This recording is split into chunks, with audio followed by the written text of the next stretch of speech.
নতুন অ্যাসেম্বলি তৈরি করতে হবে, যেমন লোকসভা তৈরি হয়েছে। আগামী দিনে ডিলিমিটেশন হলে, মহিলা সংরক্ষণ হলে 294টা বেড়ে 400-র উপরে যাবে। তার পরিকল্পনা যদি আপনি এখন থেকে না করেন, এখন থেকে যদি একটা জায়গা দেওয়া আছে, সেই জায়গার পরিস্থিতি কি আছে, একটা অল পার্টি ডেলিগেশন নিয়ে আপনি একদিন দেখেও আসুন।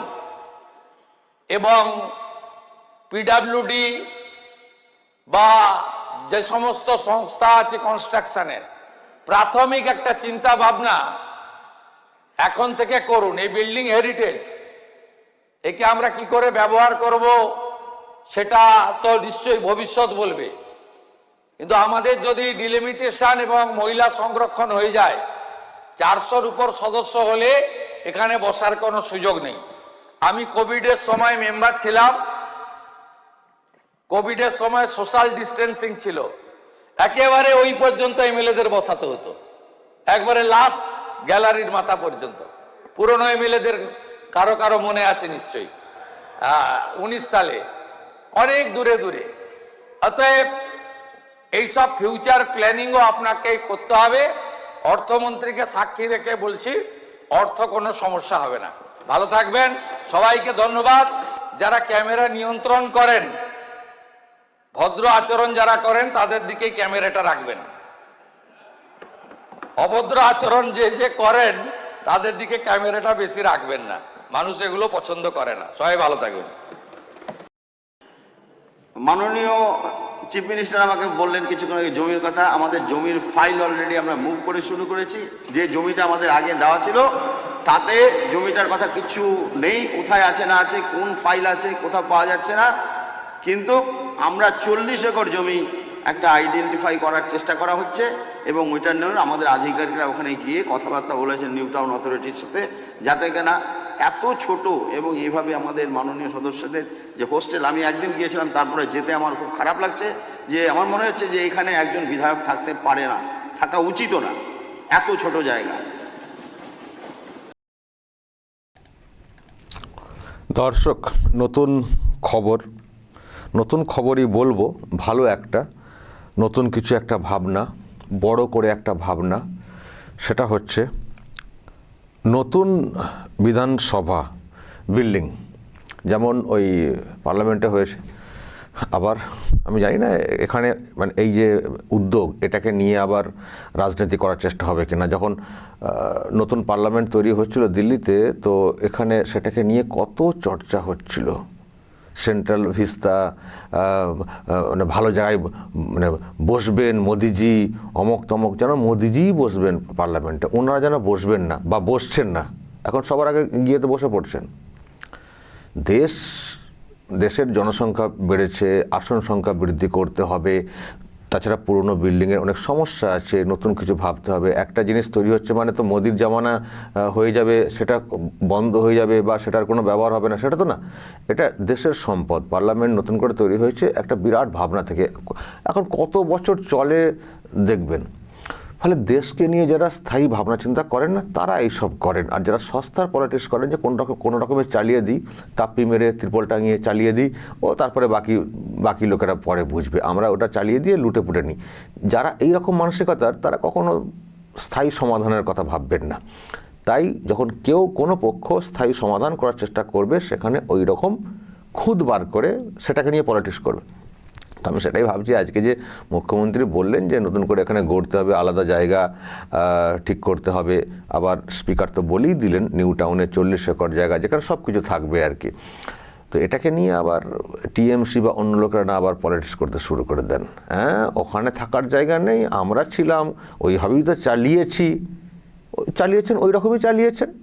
আর আপনাদের কোনো ফিউচার প্ল্যানই নেই যে কি হতে পারে। রাজ্যে জনসংখ্যা বাড়ছে, কাজের গতি বৃদ্ধি করতে গেলে আরও মানে আসন সংখ্যা বাড়বে, ডিলিমিটেশন যে ব্যাপারটা এসছে, তো সেরকম তো কোনো প্ল্যানিং ছিল না। তো মানে কেন্দ্রীয় সরকার যেমন লোকসভার আসন সংখ্যা বৃদ্ধি বা ডিলিমিটেশন যেমন ভাবছে, তেমনি তো বিধানসভারও বাড়বে। তো একটা প্ল্যান, একটা মানে একটা সুদূর প্রসারী চিন্তাভাবনা, ফিউচার প্ল্যান। বিজেপির মধ্যে কেন এটা আমরা কেন বিভিন্ন ক্ষেত্রে আমরা প্রশংসা করি, কারণ বিজেপির প্ল্যানিংগুলো না একটু দেশকে নতুন করে গড়তে হবে, ভবিষ্যৎকে নিয়ে ভাবতে হবে, একটা কাঠামো তৈরি করে দিতে হবে, যেগুলো খুবই খারাপ করছে আর কি, সেগুলোকে ছুঁড়ে ফেলতে হবে।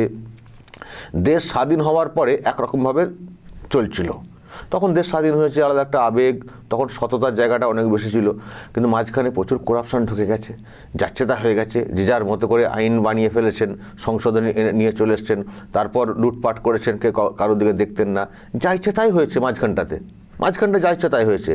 তো ওইভাবে তো চলতে পারে না, ফলে এখন আবার সংস্কারের প্রয়োজন হয়ে পড়েছে। তারপরে জনসংখ্যা বৃদ্ধি হচ্ছে, এমনিতেই সংখ্যা বৃদ্ধি করতে হবে, ইত্যাদি ইত্যাদি। তো এটা বিজেপি ভাবে, সেন্ট্রালি ভাবে।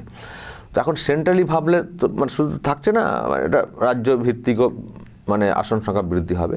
তো সেই ভাবনাটা নতুন সরকার এসে ভাবতে শুরু করে দিয়েছে, কারণ এটা খবরও আছে যে এই যে বাদল অধিবেশন চলছে, এখানেই বিল পাস হয়ে যাবে, ডিলিমিটেশন যে বিল সেন্টারে, ওটা পাস হয়ে যাবে, ফলে লোকসভার আসন সংখ্যা বাড়বে, এখানেও হবে।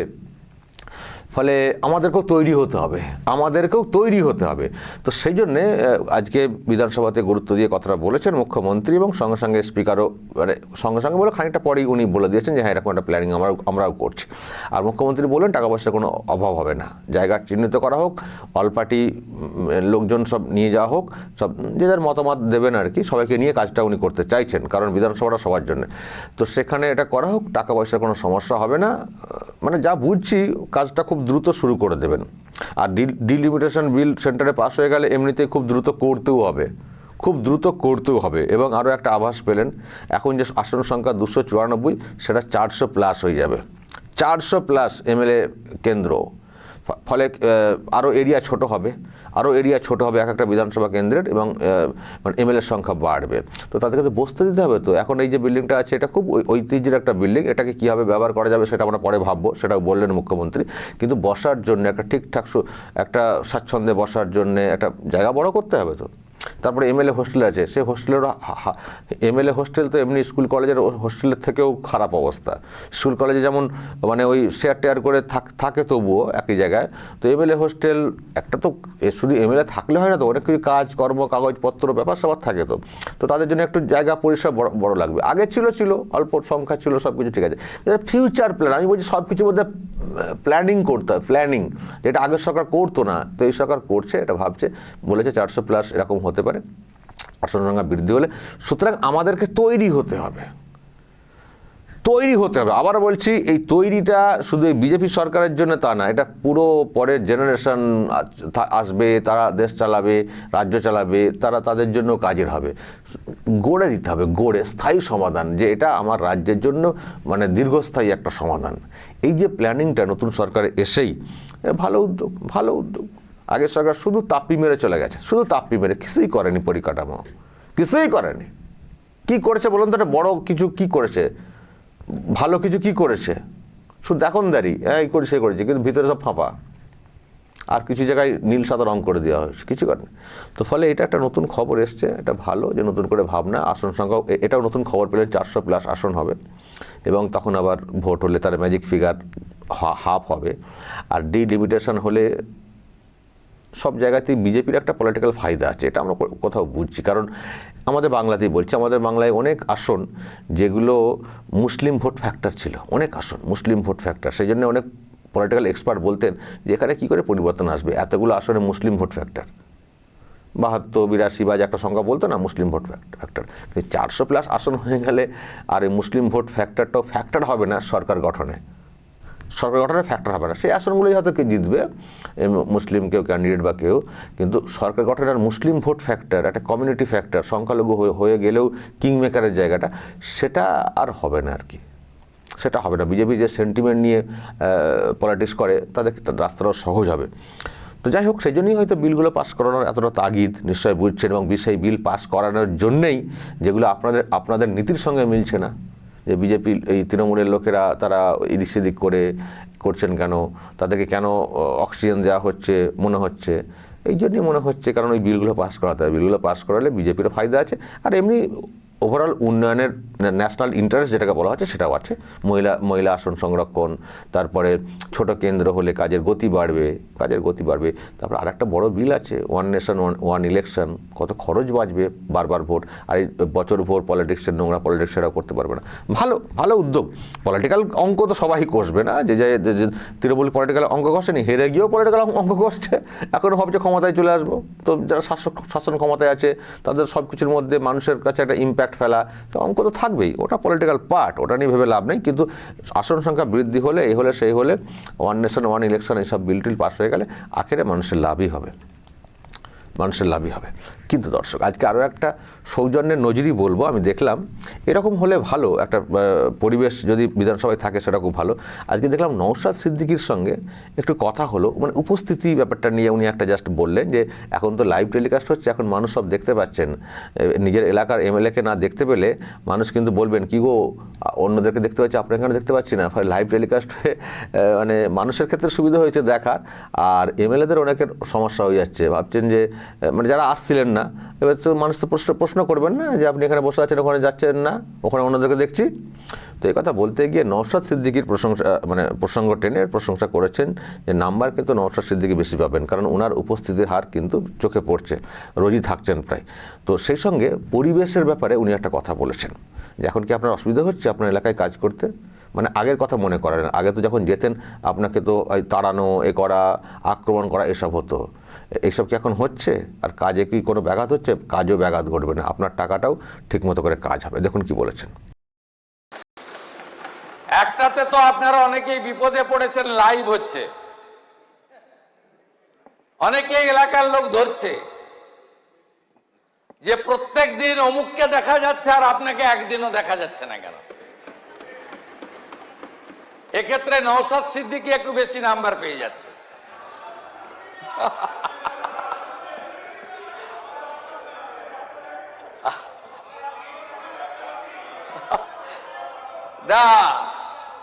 নওশাদ ভাই একটু আগে বলছিল যে আপনি তো এখন ভাঙড়ে এই সরকার আসার পরে সুস্থভাবে যাতায়াত করছেন, কোথাও কোনো সমস্যা হচ্ছে না। এই পরিবেশ সর্বত্র থাকবে। বিডিওরা, প্রশাসন আপনাদের কথা শুনবে, আপনাদের এমএলএ ল্যাডের কাজ পড়ে থাকবে না। আপনাদেরও দেখতে হবে প্রপারলি স্কিম দেওয়া, ইউটিলাইজেশন সংগ্রহ করা, একটা ভালো পরিবেশের মধ্য দিয়ে আমরা সবাই করব। এই শপথ আমাদের নিতে হবে এবং খুব প্রাণবন্ত করতে হবে। হোক খুব প্রাণবন্ত হোক, সুন্দর পরিবেশ থাক, বিরোধী পক্ষ শাসক সবাই কথা বলার সুযোগ পান, বিধানসভার মতো করে চলুক। সত্যি আগে আমরা দেখতে পেতাম না কেমন চলছে বিধানসভা, কি হচ্ছে ওখানে। এখন সব পক্ষের বক্তব্য শুনছি, মানুষের সমস্যার কথা এমএলএরা সব তুলে ধরছেন, ভালো লাগছে। এরকমই পরিবেশটা হোক না। বিরোধী পক্ষতে কী হয়েছে, তারা এলাকায় কাজ করতে পারবেন না? সত্যি নওশাদকে অনেক সমস্যায় ফেলা হতো ভাঙড়ে, আসলে সবেতে উনি অঙ্ক কষতেন না, আমাদের পক্ষে আসতে হবে, নাহলে কাজ করতে দেবো না, এমএলএ ল্যাডের কাজ টাকারও কাজ করতে দেওয়া হতো না। তো নতুন মুখ্যমন্ত্রী উনি আশ্বাস দিয়েছেন কোনো সমস্যা এখনও হচ্ছে না, আগামী দিনও হবে না, কাজও ঠিকঠাক হবে, কিন্তু তথ্য ডকুমেন্ট এগুলো সব ঠিকঠাক জমা করতে হবে, ইউসি সার্টিফিকেট এই সব জমা করতে হবে, সব ঠিকঠাক হতে হবে, স্বচ্ছভাবে কাজটা করতে হবে। স্বচ্ছভাবে কাজ করলে কোনো সমস্যা হবে না কারো। আমরাও এরকম পরিবেশ চাই। আমরা এখন না আর অনেকে বলছেন কেন আপনি শাসকের বিরুদ্ধে কথা বলছেন, আরে ভাই এই তো পরিবর্তনটা হলো, শাসকের কাজটা করতে দিন না, শুধু কি পরিবর্তন ডাক্তারই দেবো, কাজটা তাহলে কে করবে? আগে দেখি না কেমন কাজ করছে, যদি দেখি কাজ করছে না, একটা টার্ম হলো কোনো কাজ করলো না, তখন নিশ্চয়ই বলবো। তো এখন আমরা ডাবল ইঞ্জিন সরকার পেয়েছি, কাজ করতে ওদের সদিচ্ছা আছে দেখতে পাচ্ছি, তো এবং পরিবেশটাও দেখতে পাচ্ছি, তো কাজটা করিয়ে নিই না যতটা পারা যায়। যখন দেখবো হচ্ছে না, তখন নয় আবার একসঙ্গে সিদ্ধান্ত নেব যে একে দিয়ে হচ্ছে না। এখন তো সুযোগটা দিতে হবে কাজটা করতে। তো হোক, এই পরিবেশ বজায় থাক, মানুষের কথা এমএলএরা বলতে সুযোগ পান, এটা আমরা চাইবো। তবে টিএমসির অন্দরে দ্বন্দ্ব হচ্ছে, দুটো গোষ্ঠী হয়ে গেছে, ও কথা বলবে ও কথা বলবে, এই হচ্ছে কুণাল ঘোষ আখরুজ্জামান, ঠেলাঠেলি মারামারি, আবার চ্যাংদোলা করে ফেলাফেলি, কত কি দেখছি। দর্শক বলবেন যা বলার এবং নজর রাখবেন আরামবাগ টিভিতে।